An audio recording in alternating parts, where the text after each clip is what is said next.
Les grandes gueules. Tout sur les dessous de l'actu. Ici, l'actu rime avec liberté de ton sur Radio Espace. Mais aussi sur Espace TV, vous nous regardez à la télévision depuis Kindia. Merci de nous pratiquer. Vous les voyez à l'écran, nos invités, Madame Aminata Keita, elle est directrice du secteur 1 en charge des clubs de Guinée. On parle de Tosmeta International ce matin. Donc elle est en charge des clubs de Guinée, de Côte d'Ivoire et du Libéria. Et elle est accompagnée de M. Marcel Condé.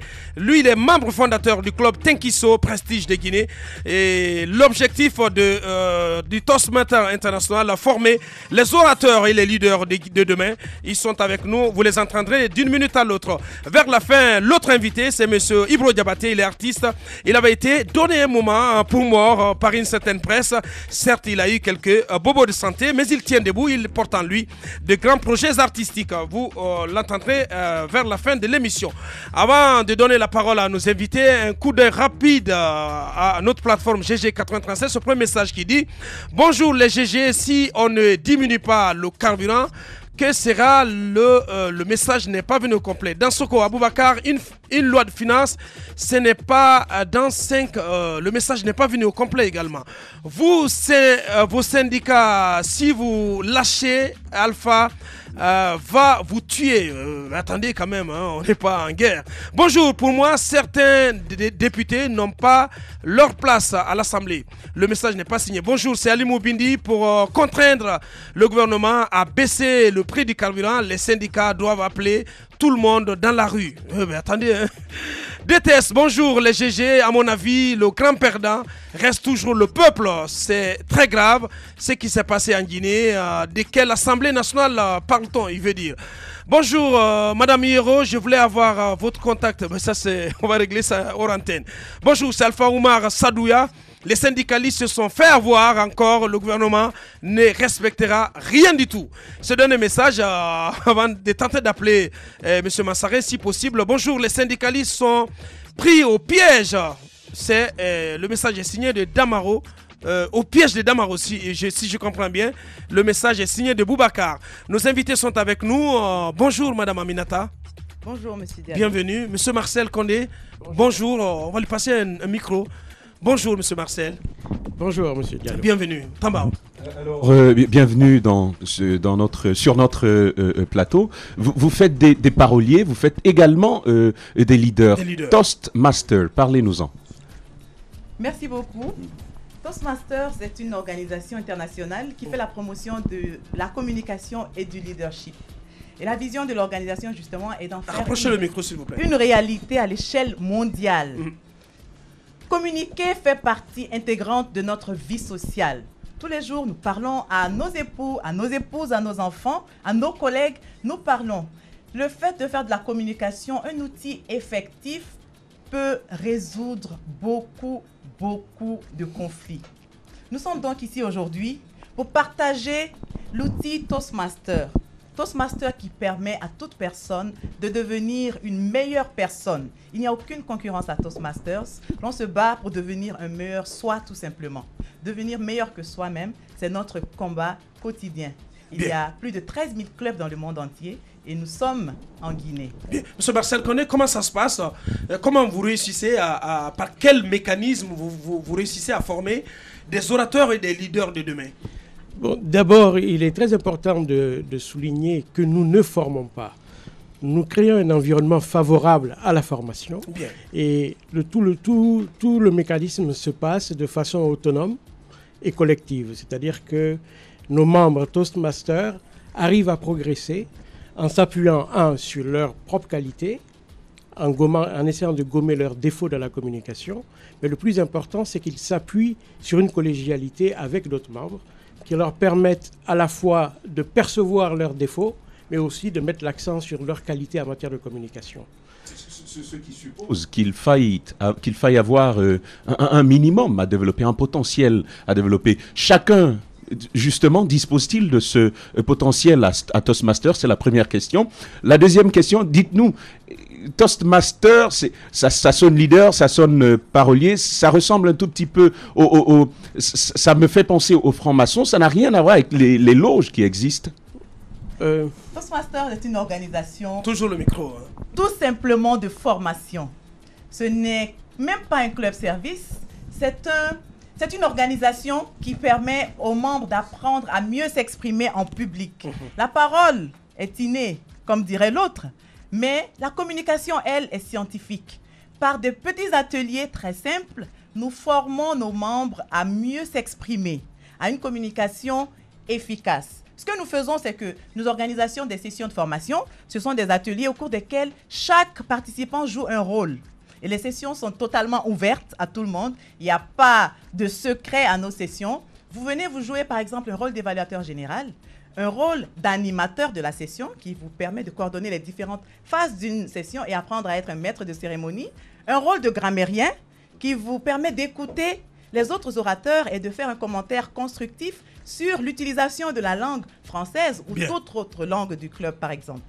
Alors, la question que moi je voudrais poser, j'ai lu un peu sur Internet que c'est une organisation internationale à but non lucratif. Mais comment vous faites pour organiser des ateliers, pour vous déplacer un peu partout dans le monde? Comment ça se fait? Quels sont les moyens? Elle vient d'Abidjan. Voilà, quels sont les moyens à votre disposition? Comment vous faites? Est-ce qu'il y a des cotisations qui sont faites entre vous avec les différents membres? Bien sûr, les clubs, la participation est soumise à cotisation. Cotisation modique d'ailleurs. Cotisations sont dérisoires face aux services que l'organisation nous rend. Mais ce ne sont pas nos cotisations qui nous font voyager en Guinée. C'est notre capacité ou notre envie de contribuer à former d'autres. C'est une organisation essentiellement fondée sur la notion du service. Servir les autres membres, aider les autres à se former et à partager cette méthode. Nous adhérons à cette organisation, nous nous améliorons en communication orale, mais aussi en leadership. Et pour nous améliorer en leadership, nous jouons différents rôles, n'est-ce pas? Et en jouant des rôles, nous accédons à des grades. Moi, je suis par exemple directrice du secteur 1. Avant d'y être, je suis passée par le stade de président de club. Et puis, maintenant, je suis directrice. Mais après, il y a aussi le poste de directeur de division ou directeur de district qui est d'ailleurs avec nous ici à Conakry en ce moment. Servir, c'est le même leitmotiv que chez Lance Club International, chez les Lions. Quelle est la différence? Comment vous démarquez des Lions? Les Lions, c'est très bien parce que je suis membre aussi du Lions Club International. Les Lions servent. Ils contribuent à servir la communauté. Et Toastmasters sert d'abord ses membres, fait de ses membres de meilleures personnes qui deviennent des catalyseurs, des leaders pour leur communauté et permettent d'agir eux-mêmes. Donc, fait un bouclier de personnes efficaces qui permettent de contribuer au développement du pays. Donc, nous complétons en réalité. Bien. Allez-y, monsieur Condé.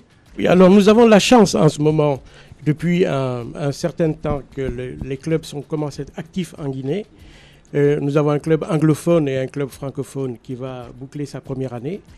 Et justement, nous avons la chance de recevoir, dans le cadre de la solidarité entre les clubs et surtout de la supervision de nos instances hiérarchiques, d'avoir une forte délégation en Guinée en ce moment, de personnes qui ont un parcours Toastmaster vraiment accompli, qui ont une grande expérience en matière de communication et de leadership, et qui aujourd'hui viennent appuyer ces clubs qui sont neufs, si vous voulez, à améliorer leur méthode, à essayer d'avoir un niveau d'adhésion suffisant pour créer une masse critique justement de personnes capables vraiment de répandre cette méthode Toastmaster en matière de communication et de leadership. Donc nous avons cette chance, ils sont là encore pour 3 jours, et ça donne l'occasion justement d'inviter tout le monde, toutes les personnes qui le désirent, à assister à une session de démonstration qui aura lieu demain à l'hôtel Riviera. Et qui connaîtra la participation. Justement, on va s'intéresser à cette session. Justement, Abakar, très rapidement, dans le cas guinéen, on sait bien que vous êtes en implantation. On se dit, quel peut être, parce qu'il s'agit de développement personnel, c'est un travail sur soi d'abord, avant de savoir ce que ça peut apporter à la Guinée. On veut bien savoir quelle est la plus-value que Toastmaster va apporter à la Guinée et comment justement vous jaugez cet apport-là, comment vous le mesurez? Alors, c'est très important, effectivement, parce que la façon de mesurer pour nous les avantages Toastmaster, elles sont d'abord sur le plan personnel. Et jusqu'aujourd'hui, je pouvais vous dire que je me croyais être bon formateur et bon communicateur. Après mes premières sessions Toastmaster, j'ai pu me rendre compte de mes lacunes Et je peux vous dire qu'il y a eu une nette amélioration. C'est simple, je ne parlais pas comme ça il y a un an. Formidable. Donc, et c'est la méthode Toastmaster qui vous donne cette assurance, qui vous donne cette façon d'articuler votre vocabulaire, d'avoir des syntaxes qui sont claires et précises, parce qu'elles sont permanemment évaluées. Et on est en auto-apprentissage et ça nous sert réellement dans la vie de tous les jours, dans notre métier, dans notre vie professionnelle et familiale. Et aujourd'hui, on a la chance, moi en tout cas, j'encourage tout le monde à y adhérer parce que je vois ce que ça rapporte. Et j'en suis... En termes de développement personnel. Personnel, mais surtout ce qui est pour moi le plus important, c'est que comme c'est quand même un parcours qui est évalué et amélioré, vous obtenez des grades. Donc par exemple, là, moi, je suis dans une phase où je dois boucler 10 discours en public. Je n'en suis qu'à la moitié, bien. Mais c'est important pour la suite. Bien, peut-être pour terminer, Madame Aminata Keita, vous qui arrivez de la Guinée, vous allez participer à cette session. Si je me trompe, vous êtes également un des membres fondateurs de ce club en Afrique francophone. Alors, qu'est-ce qui va ponctuer la session de demain ? Merci. La session de demain est une session de démonstration de la méthode Toastmasters. C'est une méthode essentiellement pratique. C'est vrai que nous en parlons, nous vous expliquons en quoi elle consiste et tout ce qu'elle apporte, mais il faut venir participer à la session et jouer des rôles, vous faire interroger au cours de la session des improvisations, vous faire évaluer par l'évaluateur général, recevoir des commentaires constructifs et voir en quoi consistent les valeurs et le pilier, les principes de Toastmasters qui sont l'intégrité, le respect, le service aux membres et puis la recherche permanente de l'excellence. Voilà qui est bien dit. Voilà qui est bien dit. Peut-être comment y adhérer, comment adhérer à un club Toastmaster. Il suffit déjà de l'exprimer auprès du club. Et ensuite, il y a toute une procédure très légère où vous remplissez un formulaire et naturellement, vous vous acquittez des cotisations. C'est combien déjà Les cotisations dépendent de chaque club. Elles ne sont pas élevées du tout. Venez demain et on vous dira ce que vous avez à payer pour adhérer au club. Très bien. Voilà. Merci à nos invités. Madame Aminata Keita, directrice du secteur 1 en charge des clubs de Guinée, de Côte d'Ivoire et du Libéria. Et monsieur Marcel Condé, lui, il est membre fondateur du club Tinkiso Prestige de Guinée. Merci d'être passé nous voir. Donc, il vous remercie. Merci, au revoir. Il y a le snobisme des fines gueules et la rudesse des gueules de bois. L'infortune des gueules moins propres à la douleur des gueules cassées. Il y a les jeux d'esprit des drôles de gueules, le piquant des amuse-gueules. Mais par-dessus tout, il y a l'audace et la pugnacité des grandes gueules de Radio Espace. Exubérantes et effrénées, rarement politiquement correctes et toujours excessives, les grandes gueules plus que jamais déterminées. Grandes gueules à vie. Seul le Tout-Puissant pourra nous faire taire. Bienvenue chez les GG de Radio Espace Guinée. Dans un instant, notre dernier invité, M. Ibro Diabaté, qui va nous rejoindre dans ce studio. Il est artiste guinéen. En attendant, on va essayer de revenir un peu sur cette grève Tamba Zakari Milimono, Basekou, Moussaïro et Jacques. Malheureusement, nous n'avons pas pu joindre M. Massaré, mais c'est important de revenir sur le cas du port autonome de Conakry, où, en tout cas, qui était dans le viseur des syndicalistes. Honorable Amadou Damaro Camara, qui intervenait tout à l'heure et qui avait fait écho du propos d'un parlementaire qui avait dit qu'il fallait aller plus loin, fermer même le port autonome de Conakry.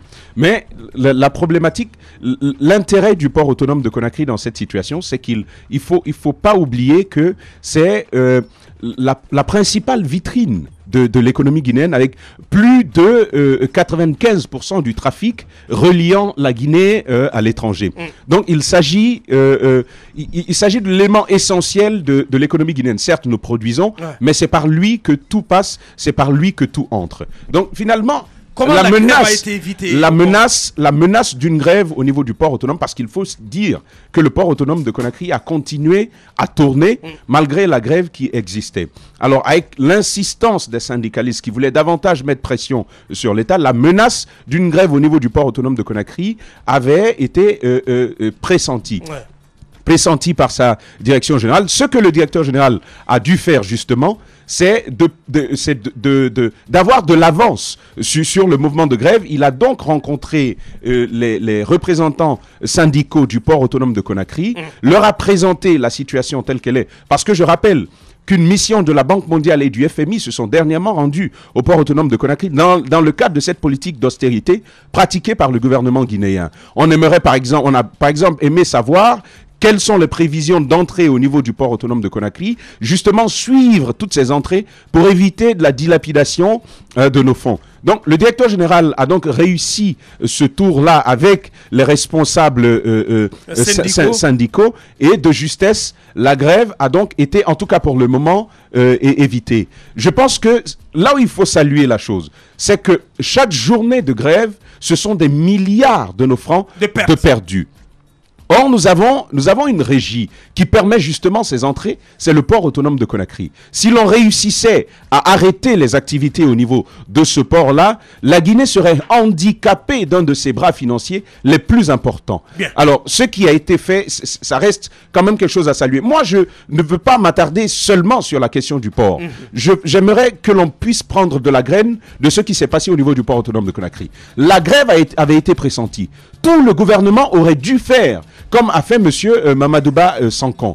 C'est par exemple d'aller vers ces syndicats, justement faire de la diplomatie avant que l'on ne tombe dans la crise. Ça n'a pas été fait. Bien. Et c'est comme ça qu'on n'a pas évité la grève. L'avenir devrait être instructif. Merci Tamba, merci Tamba. On s'intéresse à présent à notre dernier invité. Il est avec nous. Vous le voyez à l'écran, M. Ibro Diabaté, artiste guinéen. Il est bel et bien vivant. M. Diabaté, bonjour. Bonjour. Bienvenue dans les grandes gueules. Bonjour à la radio Espace. Alors comment vous vous sentez ce matin en venant à la radio? Vous avez eu depuis le Maroc ces rumeurs qui ont circulé un peu sur la toile, ces informations qui vous ont donné mort. Comment avez-vous réagi à tout cela, M. Diabaté? Mais rien bon. Ça m'a rien fait. Parce que moi, je sais que l'improvisation qu'ils ont fait et mentir, c'est l'habitude des Guinéens. Alors moi, je suis là très vivant. Je n'ai rien compris, je n'ai rien mis dans ma tête. En tout cas, j'ai fait un accident. J'ai cassé ma bras droite. Je vais très très bien et je continue mes chemins. D'accord. Ibro Diabaté, vous êtes un artiste très aimé du public guinéen.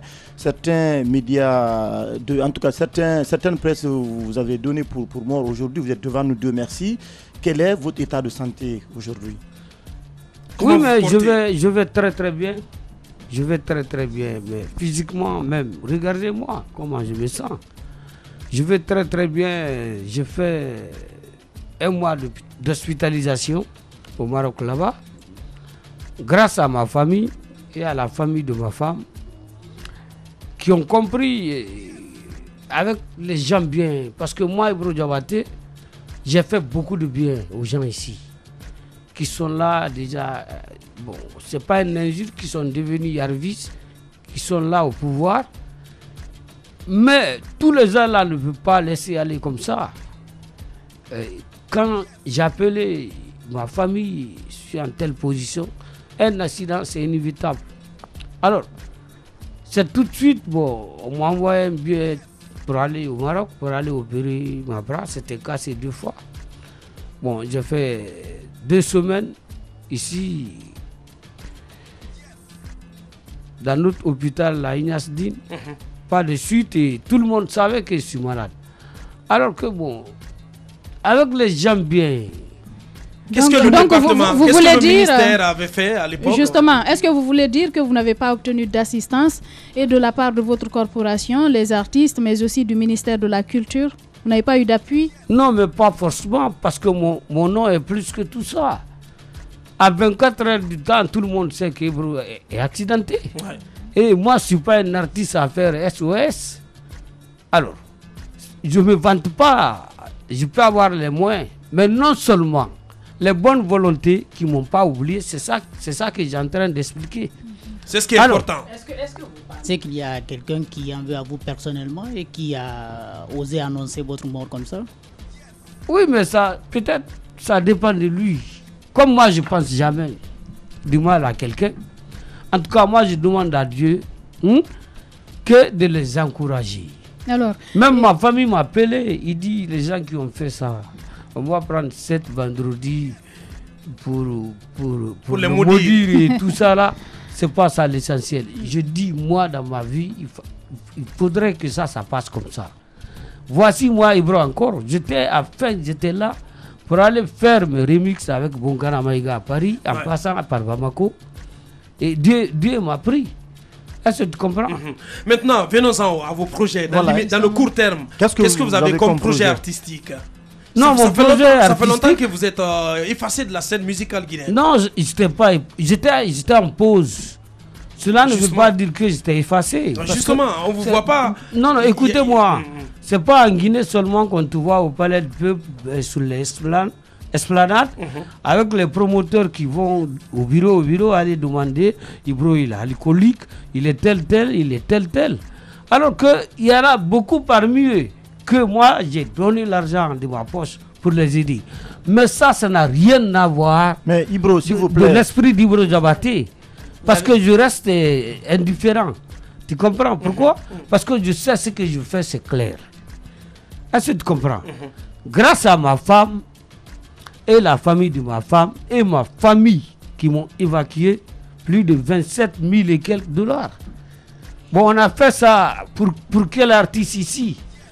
Mais pas moi. Pensez là, il y a 4 mois, Maurice Gély qui est couché ici. On dit sino-guinéen. Il y a beaucoup de morts comme ça là. Et tu te tues pour ton pays. Ça fait 30 ans. Moi, je représente la Guinée. J'ai amené combien de diplômes, combien d'awards. Quand tu as ton passeport diplomatique dans l'avion, deux fois tu as honte des autres par leur respect, l'accompagnement de l'être de l'affaire étrangère. Maintenant là, même avoir un visa en tant qu'artiste international en Guinée, mais pourquoi on m'a donné maintenant le passeport diplomatique? Il faut aller affaires étrangères, présidence, mais la culture est morte. C'est mort, ça je vous dis. Ibro Diabaté, artiste guinéen, il est notre invité. Juste 2 questions. Oui, d'abord, Abouakar le disait tout à l'heure, quels sont vos projets dans le futur? Mais bien avant cela, moi je voudrais, dans votre intervention tout à l'heure, vous disiez certains promoteurs qui vont de bureau en bureau, est-ce qu'ils vous ont assisté? Qu'est-ce qui s'est passé avec ces promoteurs Ibro Diabaté? Non, mais peut-être je peux dire, Excellence Istokeira, parce qu'il a été ministre, aujourd'hui il est secrétaire général quelque part dans la culture, c'est ses domaines. Lui, il a eu pensé à moi. Il a envoyé une commission une nuit, vers minuit, j'étais assis en bas là. Il dit, qu'est-ce que Ibro mange? Pour le moment, qu'est-ce qu'il aime? Quand on lui a dit le matin, bon, j'ai servi tous les malades. C'est en ce moment que l'INAS dit même les malades ont compris que Ibro est hospitalisé parce que j'étais dans la suite de Martin Cissé. Comprenez ça?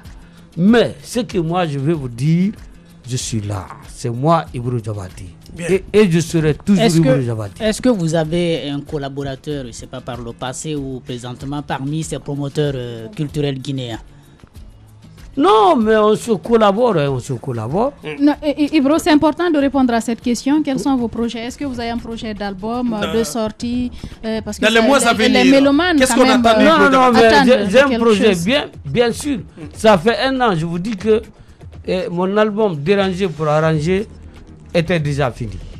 Mais j'attendais, c'est-à-dire, c'est le timing, le temps de Bonkana Maïga, parce qu'il fallait que j'ai mis les pieds musicaux. Parce que la musique est devenue trop monotonie. Il faut donner une donation qui est consommable. Alors, bon, je vais aller dans autre chose. Pour là, j'ai un projet. Bien. Cet album, c'est pour quand, Ibro? Bientôt, je vous donne 3 mois. Bien. Ouais. Ibro Diabaté, donc artiste international guinéen, il était notre invité. Merci Ibro, merci d'être passé dans cette émission. Et bonne continuation, surtout bonne chance. C'est à vous de vous remercier. Merci bien. Et puis bon, je salue tous les Guinéens. Merci bien Ibro Diabaté. Je vais parler en vrai sous un peu. Ouais, très rapidement. On va parler bien quoi. Hein? Catalani Katama. Maragira Mamefi. Ntana yanta Ibro Diabaté. Ibarame sena la gamboyema ami boyema ananta boyema la Guinée rafindara la Guinée birna fantama mura fannari ma ala ganna fayma ntana mai kinya mu fari insigana yalgi amanna fa. Est-ce que tu comprends? Et ton na fa anto siga nto fa khaira na ganna mbe fonga pa l'espace be. On attend tongu. Maleke altala na maleke bar tantang. Enaga mu brahma na matamu ya jimun gerere badi. Donc comment ngaira gbili. Donc na kan da ganna fala antambara faga atamara kilama maleke nan tantang. Enaga na gbili parce que mu gerere badi. Fait pas fait. À nous à faire lire, faire couper le message est passé, Ibro. Merci beaucoup. On est bousculé par le temps. On a largement dépassé le temps qui nous est imparti. Merci à toute l'équipe des Grandes Gueules. Merci à vous, Ibro Diabaté, d'être passé. Merci à l'équipe des cadrages. Gibril Kaba Kamara, Amara Alex Silla, Mohamed Aloussen Kamara était donc aux caméras.